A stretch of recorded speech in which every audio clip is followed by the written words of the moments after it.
स्वागत है दोस्तों आप सभी का फिर से एक नए वीडियो में। तो दोस्तों आज की इस वीडियो में हम लोग से 7 फरवरी सामाजिक विज्ञान सोशल साइंस का 50 नंबर का दोस्तों सबसे मोस्ट वायरल सब्जेक्टिव क्वेश्चंस को आज की इस वीडियो में हम लोग सॉल्व करने वाले हैं, जो दोस्तों आपके एग्जाम में छप चुका है।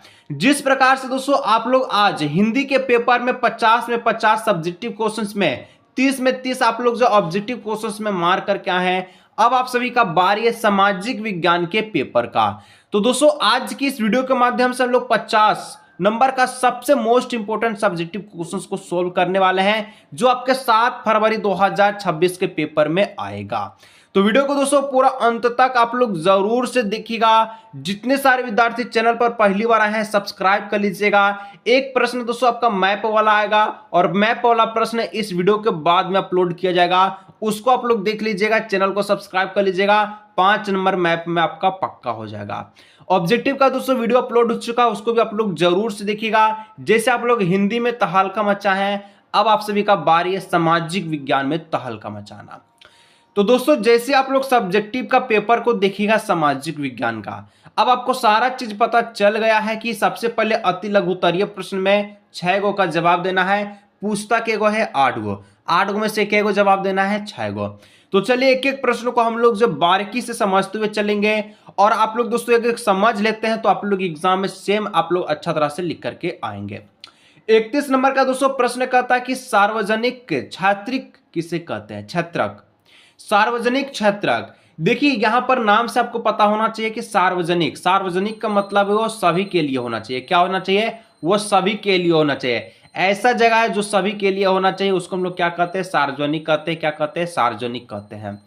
आंसर में आपको कैसे लिखना है? लिखना है ऐसा क्षेत्र जो सरकार के अधिकार में आता है उसे सार्वजनिक क्षेत्र कहलाता है। जैसे कि पोस्ट ऑफिस हो गया, सरकारी विद्यालय हो गया।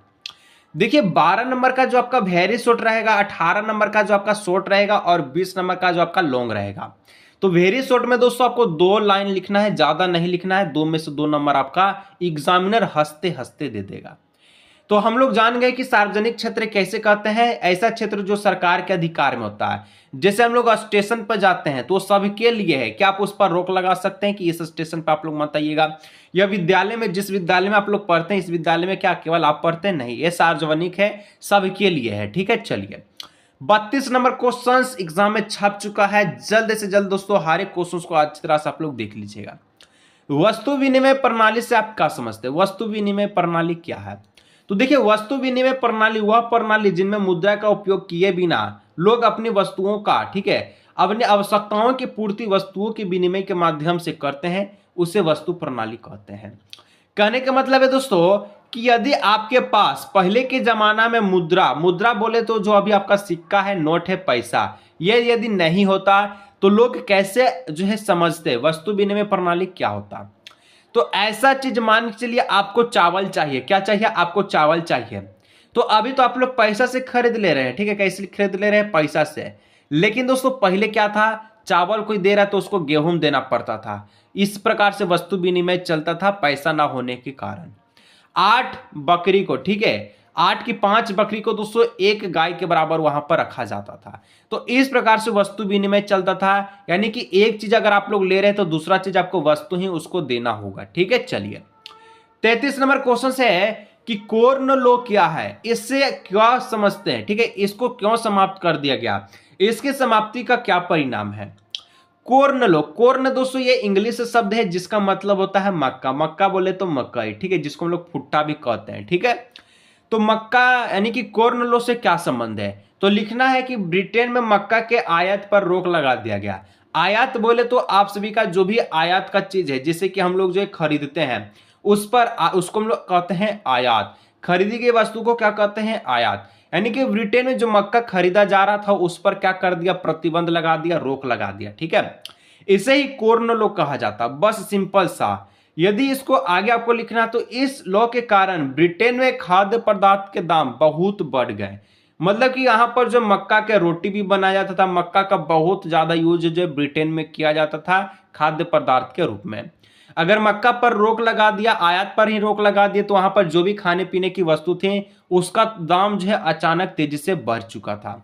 लोग नाराज हो गए थे।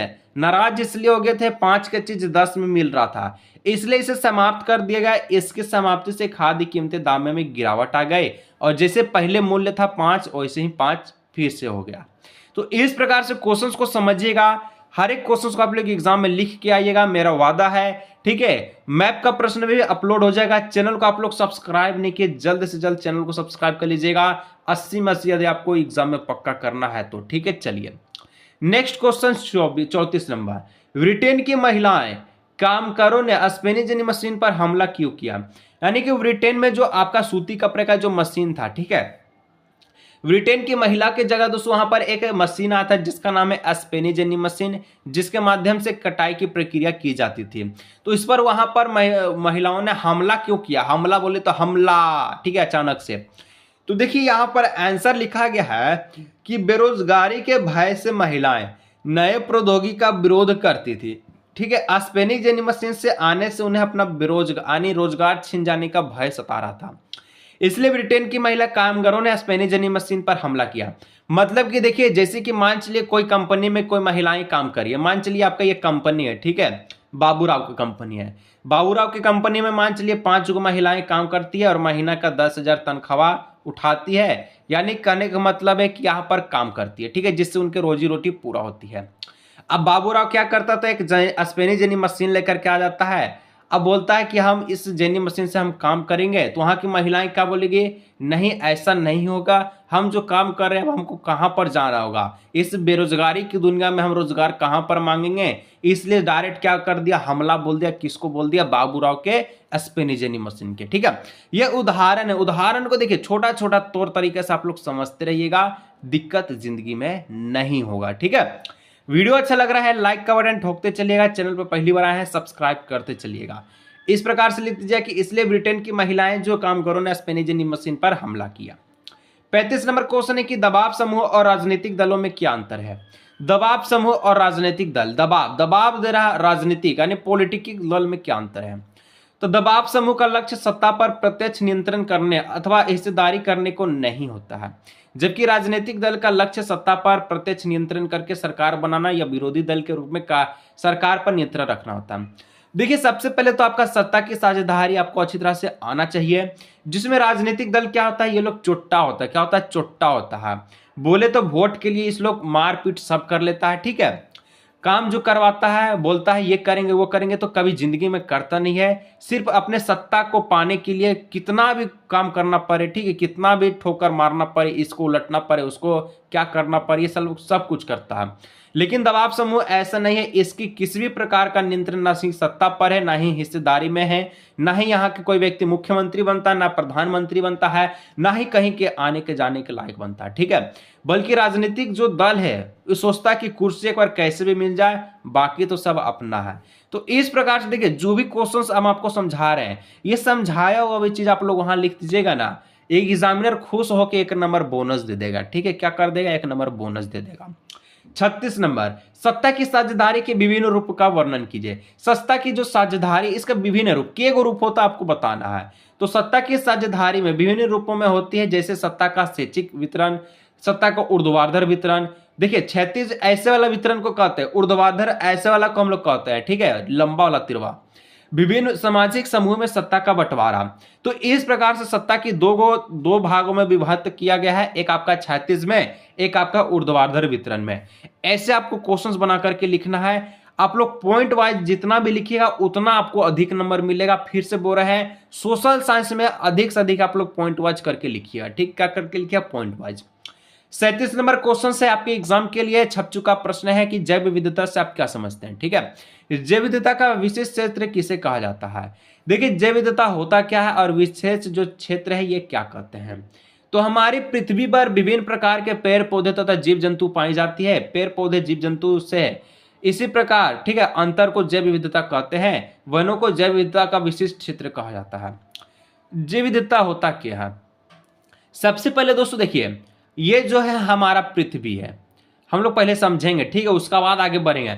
इसलिए हम समझ रहे हैं क्योंकि कोई भी विद्यार्थी को जो भी प्रश्न छप चुका उसको याद करने की जरूरत ना हो, डायरेक्ट एग्जाम में जाए हल्ला बोल दे कि सारा क्वेश्चन हम लिख देंगे, सब्जेक्टिव का गर्दा गर्दा उड़ा देंगे, पुर्जा पुर्जा उड़ा देंगे। ठीक है, ये दोस्तों आपका क्या है, हमारा और आपका पृथ्वी है। अब बोले सर पृथ्वी तो गोल होता नहीं है, चपटा होता है। ठीक है, मान चलिए पृथ्वी है एक्स वाला। ठीक है, अब आपका पृथ्वी है, पृथ्वी में दोस्तों ये क्या है, जंतुएं हैं, कई प्रकार की जंतुएं हैं। ठीक है, कई प्रकार की जंतुएं हैं।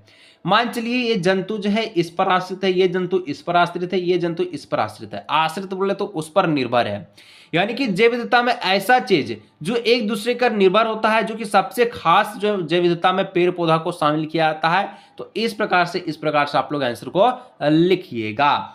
आगे बढ़ते हैं, वेरी शॉर्ट का लास्ट क्वेश्चन से एग्जाम के लिए सबसे जल्दी आप लोग याद कर लीजिएगा। ठीक है, याद नहीं बल्कि समझ लीजिएगा।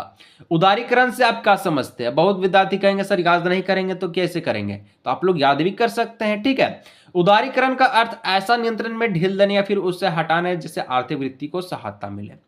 मान चलिए उदारीकरण है क्या, ऐसा चीज जैसे कि मान चलिए इसका जो मान चलिए कोई आदमी है या फिर कोई देश है या फिर कोई राज्य है, इसका आर्थिक विकास नहीं हो रहा है, आर्थिक विकास एकदम घट चुका है, माइनस में आ चुका है। ठीक है, अब ये सोचिए कि हमको आर्थिक विकास को बढ़ावा करना है, अपने जीडीपी को ग्रोथ करना है। तो जीडीपी को इसको ग्रोथ करने के लिए उदारीकरण जो है इसको आपको क्या करना होगा, इस पर नियंत्रण करना होगा या फिर उसको हटा ही देना होगा, जिसके माध्यम से इसके जीडीपी में ग्रोथ आएगा और यहाँ की सभी रोजगार जो है, सभी लोगों जो है क्या हो जाएगा, रोजगार हो जाएंगे। ठीक है, वीडियो अच्छा लग रहा है लाइक करते चलिएगा, चैनल को सब्सक्राइब करते चलिएगा।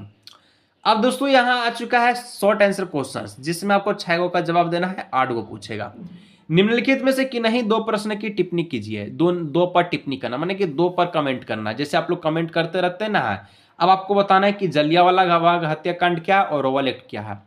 तो जलियांवाला बाग हत्याकांड जो कि आपका जो है जलियांवाला बाग हत्याकांड भारतीय इतिहास में एक कलंकित घटना है। इसलिए दोस्तों क्योंकि बहुत सारे हमारे हिंदू भाई, बहुत सारे पंजाबी भाई जो कि बिना किसी कारण के, ठीक है, उन्हें जो है यहाँ पर निलंबित किया गया है, उन्हें जो है मारा गया था। अमृतसर के जलियांवाला बाग में जब एक भीड़ शांतिपूर्वक इकट्ठा हुई थी तो ब्रिटिश सरकार ने उस पर गोली चलवा दी, जिससे अनेक निर्दोषियों निहत्थे की क्या हो गई, मारे गए। ठीक है, जो कि दोस्तों ये घटना 13 अप्रैल 1919 को पंजाब के अमृत शहर में हुआ था। ये भी लाइन आप लोग ऐड कर लीजिएगा, कोई दिक्कत नहीं होगा। नेक्स्ट दोस्तों रोवल एक्ट क्या है, तो रोवल एक्ट के बारे में आप लोग जानिएगा। तो रोवल एक्ट क्या है, तो रोवल एक्ट ब्रिटिश सरकार द्वारा राष्ट्रीय आंदोलन को कुचलने के लिए लाया गया था। जो भी ब्रिटिश एक्ट है, ब्रिटिश सरकार का जो भी एक्ट है, उसको दोस्तों किसके लिए, राष्ट्रीय आंदोलन को कुचलने के लिए, यानी हमारे राष्ट्र में जितना भी आंदोलन था उसको कुचलने के लिए एक रोवल एक्ट का शुरुआत किया गया। एक ऐसा कानून था जिसके आधार किसी भी भारतीय को बिना मुकदमा चलाए जेल में बंद रखा जा सकता था। मतलब कोई भी अगर मुकदमा नहीं है फिर भी क्या करता था, जेल में जाकर के डाल देता था। तो ऐसे आप लोग याद रखिएगा, हर एक क्वेश्चन आप लोग बना करके आइएगा। एक आपका कांड है चोरी चोरा हत्याकांड। तो इस दूसरी क्या कौन सा कांड है, कैसे आपको देना है, तो असहयोग आंदोलन के दौरान, ठीक है, गोरखपुर जो कि यूपी में है, उत्तर प्रदेश में है, चोरी चारण नमक पर, ठीक है, हिंसक घटना घटित हुई जिसके तहत भीड़ ने पुलिस थाने को आग लगा दी थी, जिसमें 22 पुलिसकर्मी जलकर मर गए। इस घटना को दोस्तों चोरी चोरा नामक हत्याकांड से जाना जाता है। मतलब कि यहाँ पर इस प्रकार से हिंसक घटना हुआ था कि एक जेल था, जेल में 22 गो पुलिसकर्मी मौजूद था, कि 22 गो पुलिसकर्मी मौजूद था। इस एक्ट के द्वारा, चोरी चोरा हत्याकांड के द्वारा गोरखपुर में, ठीक है, जो कि उत्तर प्रदेश की एक छोटा सा जगह है, वहां पर जाकर के जो है उन लोगों ने क्या किया, आग लगा दिया, जिसके कारण जो है 22 पुलिसकर्मी वहां के घायल होके चल बसे। ठीक है, चलिए 40 नंबर क्वेश्चन, महामंदी के कारण की व्याख्या कीजिए। सबसे पहले तो दोस्तों महामंदी की शुरुआत कब हुई थी, तो अक्टूबर में पूर्ण रूप से 1929 में शुरुआत हुई थी। ठीक है, ऑब्जेक्टिव वाला में आएगा, आप लोग याद कर लीजिएगा। महामंदी ने भारतीय व्यापार को बुरी तरह प्रभावित किया था। यानी कि महामंदी होता क्या, महामंदी का कहने का मतलब है कि जैसे मान चलिए कि अभी जो जितना भी दुकानदार है, कपड़ा वाला हो गया, ठीक है, तो ये लोग क्या है, महामंदी का शिकार है। ऐसा किस लिए सर, क्योंकि अब आपका जो ई कॉमर्स चलता है ऑनलाइन, आप लोग सब क्या करता है, कपड़ा खरीदता है, तो ये लोग का क्या हो गया, व्यापारी का महामंदी हो गया है, यानी कि बिल्कुल भी ना के बराबर आप सामान बिकता है। तो देखिए लिखा गया है कि 1928 और 1934 के मध्य, यानी कि बीच वाला चीज को बोला है। ठीक है, भारतीय निर्यात और आयात, यानी कि बेचने वाला और खरीदने वाला आधे हो गए थे। क्या हो गया, खरीदने वाला और बेचने वाला आधा हो गया, तो जो भी भारत का व्यापार था, ठीक है, अंतर्राष्ट्रीय कीमतें गिरने से भारत की कीमतें में क्या हुआ, तो गिर गई। यानी कि मान चलिए अंतर्राष्ट्रीय जो WHO है, ठीक है, उसमें किसी भी मूल्य का चीज जो है गिर गया, इसका प्रभाव कहां पड़ा, हमारे देश भारत में पड़ा, क्योंकि भारत का भी मूल्य गिर गया। इस अवधि में दोस्तों गेहूं की कीमत में 50% की कमी आई थी, और जो गेहूं में यहीं पर दोस्तों सबसे बड़ा गिरावट आया था, जिससे भारतीय व्यापारी को बहुत ही बुरा प्रभावित हुआ। महामंदी का सबसे ज्यादा प्रभाव गरीब किसानों पर पड़ रहा था। ऐसे इसलिए क्योंकि वो किसान जो है गेहूं का उत्पादन 6 से 7 महीना के बीच अपनी जी जान लगाकर किए थे, और पता चला कि जो 100 का बेचने वाला गेहूं था वो आपका 50% कम में 50 का बिक गया। ठीक है, कृषि उत्पादों की कीमतें गिरने के बावजूद किसान को करों में कोई राहत ना मिली। यानी कि जो टैक्स जो दिया था, ठीक है, उनको ऋण जो दिया था उसमें कोई भी प्रभाव ना पड़े, और उनकी निर्गसता जो है बढ़ गए। यानी कि वो जो है कर्ज में डूब गए, उन्हें अपनी जमीन बेचनी पड़े या फिर गिरवी रखनी पड़ी थी। इसी को हम लोग कहते हैं महामंदी। ठीक है, इसी को क्या कहते हैं, महामंदी। और महामंदी आप लोग खुद से भी लिख सकते हैं, कोई दिक्कत नहीं है। ठीक है, वीडियो अच्छा लग रहा है लाइक करते चलिएगा, चैनल पर पहली बार आए हैं सब्सक्राइब करते चलिएगा। आगे बढ़ते हैं, और मैप का प्रश्न आप लोग जरूर से देख लीजिएगा, चैनल को सब्सक्राइब कर रखिएगा तभी आपको मिलेगा। ठीक है, सामाजिक अंतर कब और कहां कैसे सामाजिक विभाजन का रूप ले लेता है। समाज में देखिए अभी कभी किसी भी प्रकार का अंतर चला देता है, धर्म के नाम पर, जाति के नाम पर, समुदाय के नाम पर। ठीक है, उससे छुआछूत करा, इससे छुआछूत करा, उसका छुआ हुआ नहीं खा रहा। ठीक है, गोरा को लेकर के, काला को लेकर बहुत विभाजन किया गया है। तो आप लोग इसको लिखिएगा कैसे, तो लिखिएगा इस प्रकार से, भारत एक सामाजिक विविधताओं से परिपूर्ण देश है, क्योंकि सबसे ज्यादा जो है छुआछूत की जो बीमारी है वो भारत में है। यह विभिन्न जाति धर्म या समुदाय के लोग रहते हैं। प्रत्येक व्यक्ति की अपनी शारीरिक क्षमता, समानता, रंग, ठीक है, यानी कि रूप रंग अलग अलग होता है।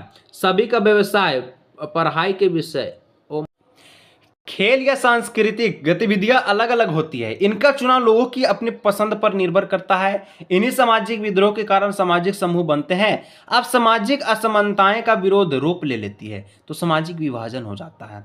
अब देखिए बहुत बच्चा लोग समझाना होगा, अब हम आपको समझाते हैं। ठीक है, भारत में हम लोग रहते हैं, आप रहते हैं, हम रहते हैं, और भारत में लोग धनबाद हो गया, झारखंड में रहते हैं। ठीक है, तो देखिए हम लोग कई प्रकार की जातियां देखती है, कोई बनिया है, कोई कुम्हार है, कोई, ठीक है, कोई उच्च जाति का है, कोई नीच जाति का है, किसी का रंग काला है, किसी का सामर, किसी का गोरा है। तो इस प्रकार की जो रंग रूप जो देखा जाता है, किसी का व्यवसाय अधिक वाला है, किसी का निम्न वाला है, जो गटर साफ करता है, कोई जो है व्यापारी है। तो इस प्रकार का जो सामाजिक अंतर है एक ऐसा विभाजन ले लेती है कि एक दूसरे से आदमी क्या करता है, ईर्ष्या करने लगता है, नफरत करने लगता है। ठीक है, ऐसे क्वेश्चंस को आपको बनाना है और बढ़ना है 42 नंबर में। अब देखिए 42 नंबर में एक राज्य का नाम है जिसका नाम है राजस्थान।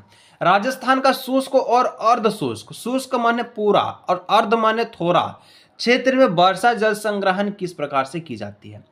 क्योंकि सभी को पता है कि राजस्थान में क्या होता है, मरुस्थलीय क्षेत्र है। मरुस्थलीय तो भारत के यानी कि पानी की बहुत कमी होगी। तो इस प्रकार से लिखा है कि राजस्थान में पानी की भारी कमी होती है, क्योंकि वहां उचित वर्षा नहीं होती है जैसा हमारे क्षेत्र में होता है झारखंड में।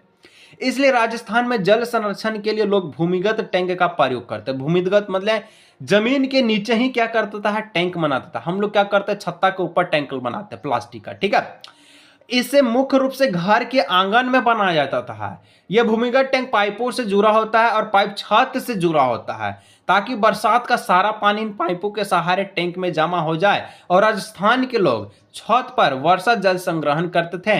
शुष्क तथा अर्ध शुष्क क्षेत्र में खेतों को वर्षा वाले भंडारण क्षेत्र में बदल दिया जाता था और इस प्रकार से जल का संरक्षण करते थे। यानी कि जब भी वहां बरसात होता था, मान चलिए किसी का छत्ता बहुत बड़ा, किसी का छत्ता बहुत बड़ा, इतना बड़ा, ठीक है, इतना बड़ा छत्ता है, इस पे बहुत सारा पानी गिर गया। पानी गिर गया तो यहाँ पर क्या करता, कोना में एक पाइप लगाता और पाइप को जो है नीचे जो आपका टंकी खोदा था उस टंकी से लिंक कर देता है और जितना सारा छत्ता का जो पानी है उस टंकी में जो है भर जाता था। और इस प्रकार से राजस्थान के लोग शुष्क और अर्ध शुष्क में क्या करते थे, जल संग्रह करते थे। बस ये वाला उदाहरण देते हुए आप लोग लिख लीजिएगा, एग्जामिनर खुश हो जाएगा और नंबर दे देगा। ठीक है, अब देखिए 43 नंबर, सबसे मोस्ट इंपोर्टेंट क्वेश्चंस कि चावल की खेती के लिए आवश्यक भौगोलिक दशाओं का वर्णन करें। ठीक है। चावल की खेती कैसे की जाती है, इसके लिए तापमान कितना होना चाहिए, वर्षा कितनी होनी चाहिए, भूमि कैसा होना चाहिए, मिट्टी कैसा होना चाहिए, ठीक है। चलिए हम लोग जानते हैं। तो तापमान चावल भारत की एक प्रमुख खाद्य फसल है, ठीक है। इसे उगाने के लिए दो आवश्यक भौगोलिक परिस्थितियां निम्नलिखित है। किस किस प्रकार की है, तो पहला आपका दिखा गया है, और फिर से बोल रहे दोस्तों एग्जाम में अधिक प्रकार आप लोग क्या कीजिएगा, पॉइंट वाइज आंसर को देने का कोशिश कीजिएगा। मान चलिए 3 नंबर ये क्वेश्चन है, 3 को पॉइंट आप लोग करके देते हैं, तो एक पॉइंट को आपको 1 नंबर एग्जामिनर देता है, ठीक है। और आपको अगर पूरा अगर मिला जुला के लिखते हैं तो कितना भी सही लिखिए 3 में से आपको मिलेगा तो 2.5 नंबर मिलेगा, ठीक है। तो ऐसा आप लोग दिमाग लगा के लिखिएगा। देखिए यहाँ पर लिखा है कि 25 से लेकर के 30 डिग्री तक तापमान होना चाहिए, किसका, तो खेत का, ठीक है, खेत का। इसके बाद 100 से लेकर 150 सेंटीमीटर तक क्या हो चाहिए, वर्षा होना चाहिए। जलोढ़ और दोमट मिट्टी होना चाहिए, ठीक है, जलोढ़ और दोमट मिट्टी होनी चाहिए, यानी कि पूरा गिलगिला मिट्टी, ठीक है। उष्ण और आर्द्र जलवायु होनी चाहिए। समतल भूमि होनी चाहिए, उबड़ खाबड़ वाला ना, पठार पौधारी वाला ना, ठीक है, ताकि ज्यादा दिनों तक पानी इकट्ठा रहे, ताकि वहां पर मलमली सा इकट्ठा पानी रहे। आवश्यकता पड़ने पर सिंचाई की भी आवश्यकताएं होती है, जिससे कि पानी जो है जमा करके काई का रूप ले लिया तो उसको काई को हटाना आवश्यक होता है, ना तो धान क्या होता है वो आपका फुंसी हो जाता है, ठीक है। चलिए 44 नंबर बढ़ते हैं, वस्तु विनिमय की कठिनाइयों पर वर्णन कीजिए। यानी कि आप लोग सभी को पता हो चुका होगा, क्योंकि इस प्रकार से संबंधित एक प्रश्न हम लोग कर चुके हैं। तो क्वेश्चन से आंसर कहता है कि वस्तु विनिमय की कठिनाइयां निम्नलिखित है। पहला तो इसका दोहरे संचरण, ऐसा इसलिए कि दोहरे संयोग का अभाव इस प्रणाली में व्यक्ति को ऐसे व्यक्ति की खोज में भटकाना पड़ता है जिसके पास उसकी आवश्यकताएं की वस्तु हो, और वह वस्तु अपने, ठीक है, वह व्यक्ति अपनी वस्तु के बदले स्वयं उस मानव की वस्तु लेना को तैयार है। मतलब कि मान चलिए आप चावल ले रहे हैं और आपके पास गेहूं है ये नहीं है, ठीक है, मान चलिए गेहूं में है ही नहीं, और अगला आदमी बोलेगा कि हम चावल तभी देंगे जब आप हमको गेहूं दीजिएगा, तो क्या होगा, इसके कारण जो है लोग क्या हो जाएगा, भूखे रह जाएगा। लेकिन आज के जमाना में पैसा आ चुका है तो कुछ भी सामान खरीद लगता है, कहां से भी खरीद सकता है, ठीक, कितना भी मूल्य है वो पैसा से उसका मूल्य तय हो जाता है। लेकिन पहले ऐसा नहीं था, इसलिए क्या करता था, दोहरे संयोग का या क्या करता था, बहुत बड़ा अभाव का कारण था, ठीक है। मूल्य के सर्वमाप माप का जो अभाव, वस्तु विनिमय प्रणाली में मूल्य का कोई एक माप नहीं होता, जिसके द्वारा प्रत्येक वस्तु के मूल्य को विभिन्न वस्तुओं में तुलना नहीं की जा सकती थी। दोनों ही पक्ष अपने अपने वस्तुओं के अधिक मूल्य आंकते थे। मान के चलिए देखिए, किसी के पास गेहूं में से मान लेते, ठीक है, किसी के पास गेहूं है और किसी के पास आलू है, तो क्या जो गेहूं का प्राइस है, जो गेहूं का प्राइस है, क्या जो आलू का प्राइस रहता है, तो नहीं, दोनों का मूल्य अलग अलग होता है। और इसी के कारण जो है वस्तु विनिमय में ये सब सारा चीज कठिनाइयां होती है। आप लोग एग्जाम्पल देख के जरूर से आप लोग एग्जाम में लिखिए, ठीक है। 45 नंबर, वैश्वीकरण क्या है, सबसे मोस्ट इंपोर्टेंट क्वेश्चंस, कि विभिन्न देशों के बीच परस्पर संबंध और एकीकरण की प्रक्रिया को वैश्वीकरण कहते हैं। विभिन्न देश, जैसे कि ये हमारा भारत है, पाकिस्तान को भी मान लीजिए, ठीक है, का ये भी तो देश है, ठीक है, कि जो कि आपका पड़ोसी देश है। अमेरिका मान लीजिए, चीन मान लीजिए, नेपाल मान लीजिए, भूटान मान लीजिए, ये क्या है, अंतर्राष्ट्रीय स्तर पर क्या है, आप सभी का देश है। तो इसमें दोस्तों जो भी इसके बीच में जो भी एकीकरण होता है इसको वैश्वीकरण कहते हैं। वैश्वीकरण के कारण दोस्तों आज विश्व में विभिन्न देशों के वस्तु बीच सेवाओं का, तकनीकी और श्रम का आदान प्रदान होता है। जैसे कि अभी आप लोग देखिए कि सोना का और चांदी का भाव अचानक से तेज हो गया है। क्यों तेज हो गया है, इसलिए तेज होगा क्योंकि अंतर्राष्ट्रीय स्तर पर अभी क्या चल रहा है, लड़ाई चल रहा है, युद्ध चल रहा है, ठीक है। और युद्ध चल रहा तो वो भारत में अपना निर्यात को कर नहीं पा रहे हैं, और भारत के लोग उसको निर्यात कर नहीं पा रहे हैं, आयात कर नहीं पा रहे हैं। और इसके कारण से क्या हो, भारत में जितना सारा सोना था और उसका दाम बढ़ा दिया गया है। जैसे आयात निर्यात की प्रक्रियाएं चालू होगी, ये आपका फिर से वही मूल्य पर आकर के गिर जाएगा। तो इसी को हम लोग कहते हैं वैश्वीकरण, आप लोग याद कर लीजिएगा। 46 नंबर क्वेश्चन, प्राणी जाति और वनस्पति जाति के ह्रास का कारण क्या है। ह्रास बोले तो कमी का कारण क्या, प्राणी जाति और वनस्पति जाति। तो एक बड़े बांध की निर्माण और खनन जैसे मानव गतिविधियों से बड़े पैमाने पर वनों की ह्रास होती है। मान के चलिए हम लोग देखें कई जगह, ठीक है, पेड़ पौधा वाला इलाका है, और वहां पर क्या करता है, सरकार बोलता है यहाँ पर पुलिया बनाएंगे, रोडिया बनाएंगे, ठीक है, या फिर नाला बनाएंगे, या फिर कुछ भी बनाएंगे। तो हजारों एकड़ में जो पेड़ पौधा होता है वहां पर खोद करके कंपनी का निर्माण किया जाता है, फैक्ट्री का निर्माण किया जाता है। तो इससे क्या होता है, तो इससे वनस्पति जाति में ह्रास का कारण होता है, जिसके कारण लाखों पेड़, हजारों पेड़ जो है खत्म हो जाता है, जिससे वनस्पतियों और जीवों के लिए जगह के साथ साथ भोजन की स्रोत कम हो जाती है। जैसे कि इन जंगल में बहुत सारे जीव जंतु भी रहता था, उसका घर उजड़ गया, बहुत सारे का वहां से पेट पूजा होता था, वो सारा चीज खत्म हो गया। इसलिए परिणाम स्वरूप जो वनस्पति और प्राणी जात का ह्रास का कारण बन जाता है। ठीक है, आगे बढ़ते हैं लॉन्ग आंसर क्वेश्चंस की ओर। आपका 47 नंबर क्वेश्चन कहता है कि 1921 में असहयोग आंदोलन में शामिल होने वाले सभी सामाजिक समूह की सूची बनाइए और बताइए कि वे आंदोलन में क्यों शामिल हुए। यानी कि जो 1921 में, आज की बात नहीं है, हम लोग नहीं थे, ठीक है, असहयोग आंदोलन जो शुरुआत किया गया महात्मा गांधी के द्वारा। इसमें दोस्तों बोला गया है कि जो भी आंदोलन में सूची में शामिल हुए हैं उस सारा सूची समवर्ती का आपको नाम लिखना है और उसकी व्याख्या करना। नाम तो आपका वेरी शॉर्ट हो जाता है, ठीक है। तो लिखना है कि 1921 में असहयोग, ठीक है, आंदोलन में भारतीय के विभिन्न सामाजिक समूह ने हिस्सा लिया, लेकिन हर एक की अपनी अपनी आकांक्षाएं थी, अपनी अपनी इच्छाएं थी, अपने अपने अनुसार थी, अपनी अपनी प्रतिष्ठाएं थी। आंदोलन में दोस्तों शामिल प्रमुख सामाजिक समूह निम्नलिखित है, जैसे कि पहला नंबर पे आप लोग देखिए, इसी प्रकार से पॉइंट वाइज लिखना। पहला नंबर में शिक्षित मध्यम वर्ग शहरों में, जैसे कि शिक्षित मध्यम वर्ग शहरों में शिक्षित मध्यम ने, ठीक है, असहयोग आंदोलन की शुरुआत की। हजारों विद्यार्थी ने स्कूल कॉलेज छोड़ दिया, शिक्षक ने इस्तीफा दे दिया, वकीलों ने मुकदमा लड़ने बंद कर दिया। शिक्षित वर्ग आंदोलन में शामिल होकर ठीक है इसलिए हुआ क्योंकि उन्होंने देखा कि उनके बराबर पढ़े लिखे अंग्रेज उनसे अफसर बन चुके हैं। जब भारत दोस्तों गुलाम था, ठीक है, आज भी कहाँ आजाद है पूरी तरीका से, ठीक है। तो जब भारत गुलाम था तो उस समय देखिए कोई बच्चा मान चलिए आज की डेट में 12 पास हो चुका है, तो 12 में जो वैकेंसी आएगा तो यही आप लोग फिलअप कर सकता है। लेकिन पहले के जमाना में क्या था कि कोई बच्चा भारत का है और 12वीं पास कर चुका है, इसके पास अनेकों डिग्रियां हैं, लेकिन सरकार के मामले में, ठीक है, ब्रिटिश रूल्स के मुताबिक अफसर कौन बनता था? ब्रिटिश का बेटा ही बनता था, ठीक है, यानी कि अंग्रेजे ही लोग बनता था। तो इसलिए वहां के सभी लोग ने स्कूल जाना छोड़ दिया, मुकदमा लड़ना, वकीले बंद कर दिया, शिक्षक जो है पढ़ाना इस्तीफा दे दिया, ठीक है। इसलिए इसके बराबर भारतीय लोगों को वेतन भी अंग्रेजों के मुकाबले कम मिलता था। अंग्रेज को मान चलिए 1000 रुपये मिलता था, उस समय तो भारतीयों को 500 से भी कम दिया जाता था। वे केवल कलर कहीं पैदा होते थे और कलर कहीं मर जाते थे, मतलब कि वह रईस घर में ही पैदा होता था और रईस घर में मरता था कौन? अंग्रेज, ठीक है। इस भेदभाव नीति के कारण जो शिक्षित वर्ग और अंग्रेज का विरोध किया और इसी में जो है असहयोग आंदोलन में बहुत सारे शिक्षित वर्ग के लोग अपना अपना हिस्सा प्रदान किया। व्यापारी लोग कैसे किया? तो बहुत से स्थानों पर व्यापारियों ने विदेशी चीजों का क्या क्या व्यापार करना या विदेशी व्यापार में पैसे लगाने से इनकार कर दिया। इसलिए इनकार किया क्योंकि अंग्रेज सरकार की लागत, ठीक है, गलत नीतियों के कारण व्यापारी वर्ग पूरी तरह बर्बाद हो चुका था। अंग्रेज सस्ते दाम पर कच्चा माल ब्रिटेन से ले जाता था और वहां से तैयार माल लाकर अधिक कीमत में भारत में बेचने लगा। भारतीय व्यापारी को इससे बहुत ही बड़ा नुकसान हुआ। सबसे पहले बता दें, मान चलिए कि भारत में नील वाला आप लोग सुने होंगे, नील में कितना आंदोलन चला था, ठीक है। तो दोस्तों देखिए, मान चलिए कोई भारत में कोई औद्योगिक क्रांति के कारण कुछ मान चलिए कुछ निर्यात किया गया, कुछ उपजाया गया, अंग्रेज यहां से कहां ले जाता था? ब्रिटेन में ले जाता, और ब्रिटेन से इसको पुनः विनिर्माण करके भारत में ला करके उसकी वस्तु को अधिक कीमत पे बेचता था और इसी के कारण व्यापारी लोग क्या किया? उसका विरोध करने लगा। 3 नंबर में लिखिएगा सामान्य जनता। सामान्य जनता कौन? आम जनता, ठीक है।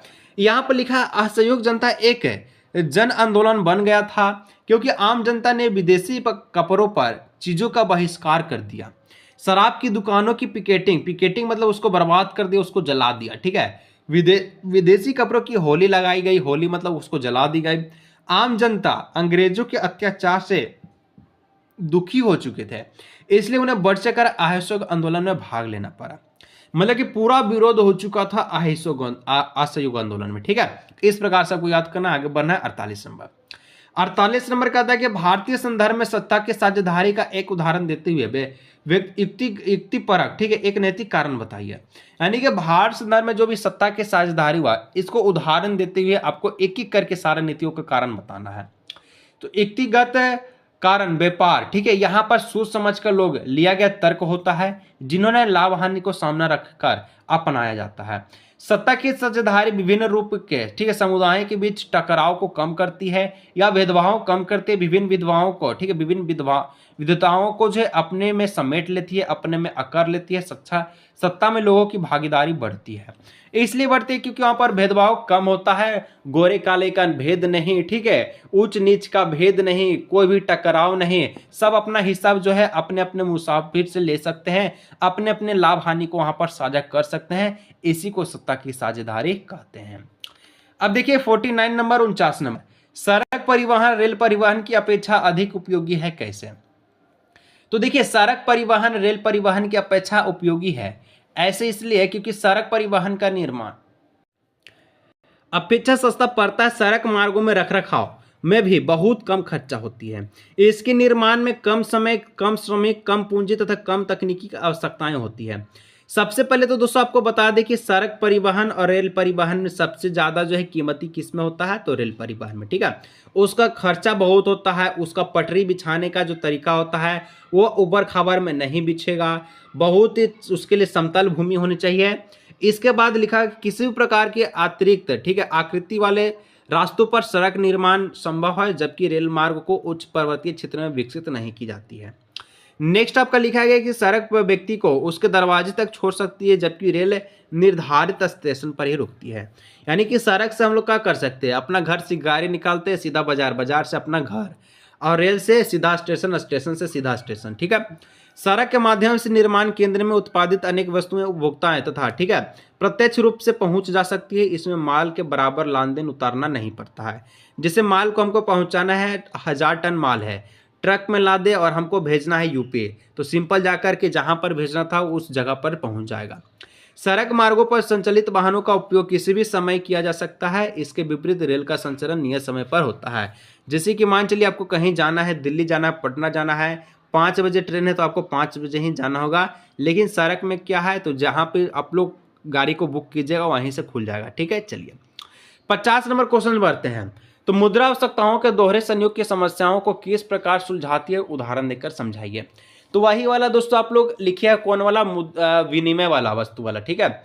लिखा है कि मुद्रा आवश्यकताएं के दोहरे संयोग की समस्याओं को बहुत ही अच्छी तरह से सुलझाती है। जिस व्यक्ति के पास मुद्रा है वह उसकी विनिमय को भी किसी भी प्रकार की वस्तु सेवा खरीदने के लिए आसानी से कर सकता है। मान चलिए आपके पास पैसा है तो आप लोग क्या कुछ नहीं कर सकते, सारा कुछ कर सकते हैं, ठीक है। आवश्यकताओं का दोहरा संयोग विनिमय प्रणाली की एक अनिवार्य विशेषताएं हैं। जहां मुद्रा का उपयोग किए बिना वस्तु का विनिमय होता था, इसकी तुलना में ऐसा अर्थव्यवस्था जहां मुद्रा का प्रयोग होता है, मुद्रा महत्वपूर्ण मध्यवर्ती भूमिका प्रदान करती है। आवश्यकताएं के दोहरे संयोग की जरूरतों को खत्म करती है, क्योंकि वस्तु प्रणाली से मनुष्य को बहुत कठिनाइयां पड़ती थी, उसके जरूरत की मनपसंद की चीजें उसको नहीं मिल पाती थी। मुद्रा से यह जो सारी चीजें आवश्यकताएं की पूर्ति हो जाती है। तो दोस्तों इस प्रकार से सब्जेक्टिव क्वेश्चंस को मैं आपको दिखाया। आशा करता हूं कि सारे क्वेश्चंस आपको समझ में आ गया होगा। मैप का दोस्तों वीडियो आने वाला है, जल्द से ही जल्द आने वाला है। चैनल को आप लोग सब्सक्राइब करके जरूर से रखिएगा, तभी आपको वीडियो का नोटिफिकेशन मिलेगा। मिलते हैं नेक्स्ट वीडियो।